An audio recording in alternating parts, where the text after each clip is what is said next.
ప్రతిరోజు ఒక వార్తాపత్రిక వస్తూ ఉంటుంది, పేపర్ వస్తుంది. అది ఈనాడు పేపర్ కావచ్చు, సాక్షి పేపర్ కావచ్చు, ఆంధ్రజ్యోతి కావచ్చు, ఆంధ్రప్రభ కావచ్చు, ఎన్నైతే వార్తాపత్రికలు ఉన్నాయో సర్క్యులేట్ అవుతూ ఉంటాయి.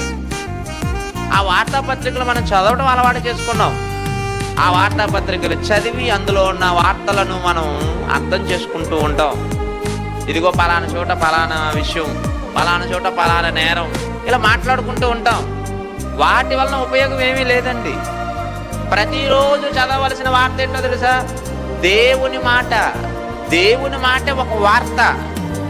కీర్తనల గ్రంథము 143:8 నీ యందు నేను నమ్మిక ఉంచి ఉన్నాను, ఉదయమున నీ కృపావార్తను నాకు వినిపింపుము. ఏ వార్త వినాలి మనం?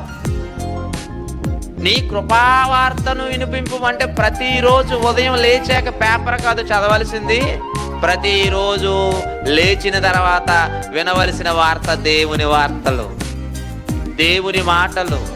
ఎందుకు ఉదయాన్నే దేవుని మాటలు వినాలి?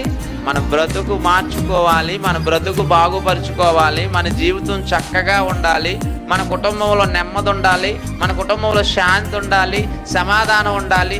ఇవన్నీ రావాలంటే డబ్బు ఉంటే రాదు, మన చుట్టూ బంధువులు ఉంటే రాదు, మనలో దేవుడు కొలుగోయి ఉండాలి. దేవుని మాటలు మన హృదయంలో ఉండాలి. ఆ మాటలు ఎంతటి కఠినుడినైనా మార్చేసే శక్తి దేవుని మాటకే ఉంది. అందుకే ప్రతి ఉదయం ఎవరి మాటలు చదవాలి? దేవుని మాటలు చదవాలి, దేవుని వాక్యం చదవాలి.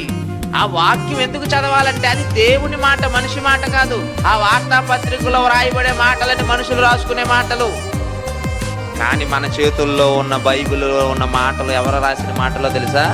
దేవుడు వ్రాసిన మాటలు.